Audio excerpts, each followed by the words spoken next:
Day two, we got a nice little big cup of coffee, and we're gonna start on the frame down of the bike. So today's plan is to get the bike totally apart, all put into bags and stored away in the parts locker. And I'm gonna set up a GoPro, get a time lapse going to kind of mix that in with whatever else I filmed today during this, and let's get going.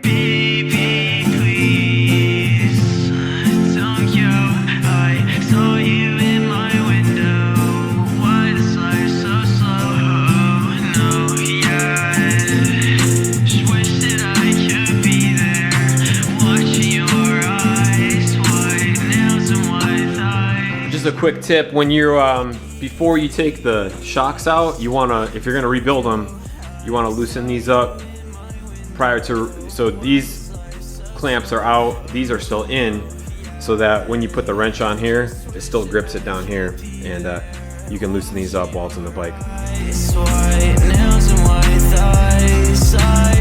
you in the movie lights, nice volume on your pretty eyes. I know that you want me to far away with you. I can do. The frame down is complete. Took about 3 hours, but I got everything off, boxed up. Here's what's left of the frame, and we got the GoPro set up. I got a sweet little time lapse I'll be putting together to show you the process of getting it apart. Here is how everything goes. So everything is in a baggie from how it was taken apart, like everything for the rear brake, everything, throttle body, hour meter, front brake hose clamp. So every bolt on the bike fits in these two bins right here. Here's my ECU and everything for the wiring harness, everything that puts the frame to the swing arm connection. I'm always amazed at how the guys on the race teams for like the motocross series can rip one of these things apart in the back of a trailer and get it together before the next weekend's race is over. But it's nice having some space for in here for sure. So I'm gonna head into town, get some food, and come back, and maybe for the rest of the day I'll get the frame cleaned up and degreased and kind of start there. But everything on the frame looked pretty good. I didn't see any cracks or anything. I'll get a better idea of it when I get it all cleaned up and all the mud and everything blasted off of it. So we got us a Texas toast, chicken, something. All that working made me hungry.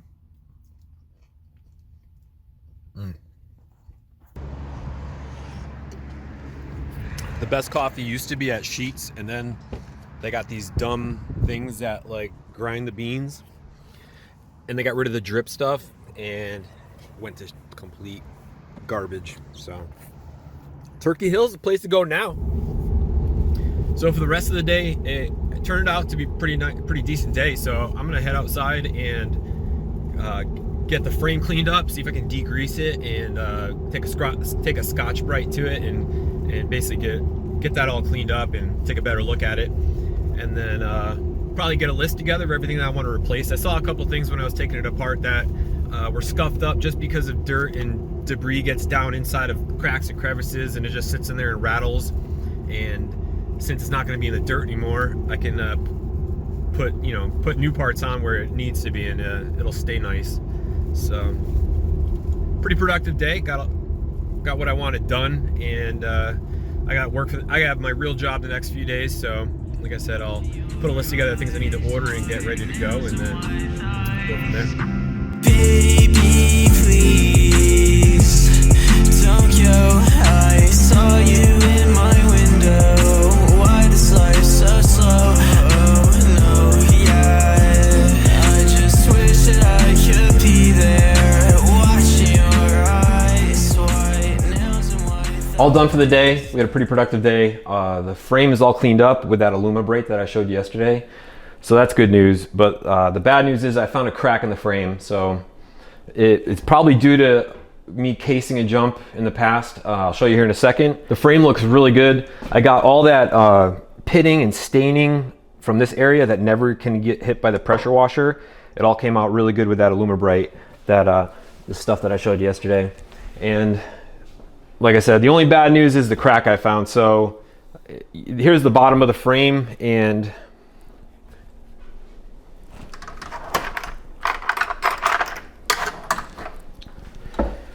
at first I noticed this dip in the frame here, which was different from there, and I didn't remember it being like that. So I taken a closer look at it. You can see, I'll zoom in here. That's a crack right here. Definitely split the aluminum right at that weld boundary. So I'm gonna have to find somebody to weld this up, because I don't have a welder.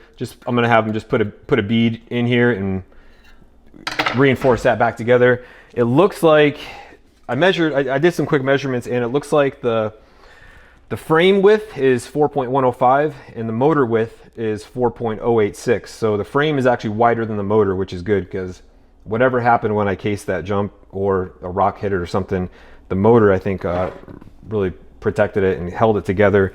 And it looks like whatever happened is something that impacted here. It's kind of hard to see on the video, but I can definitely tell that something hard squished in. It looks like dirt from casing a jump. Just, you know, dirt becomes fluid and just impacts a lot of force into that aluminum. And you can see here how it bowed the skid plate.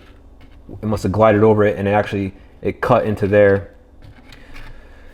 So it's not the best news, but it's not too bad. And I'm glad that I saw that now before I put it back together, because I can have that welded up and it's not really going to be an issue. As I said, this thing's just going to be on the road and not hitting any more 60-foot gaps. Not the best news, but I'm glad that I found it before it became a real problem. But the day's over, and I'm going to show you here everything I got laid out. I guess this would be like the auxiliary bench, so the parts washer where everything will get washed. You know, the swing arm, everything over here spread out, ready to get processed. And by that I mean just taking apart, you know, this throttle body, the whole thing taken apart, dipped in the ultrasonic, relubricate the bearings what I can. These are actually, they made these non-serviceable anymore. The old carburetors, they're pretty much, you can take everything apart on them, but these throttle bodies, you can't really take much apart on them. So I'll start processing these parts probably tomorrow.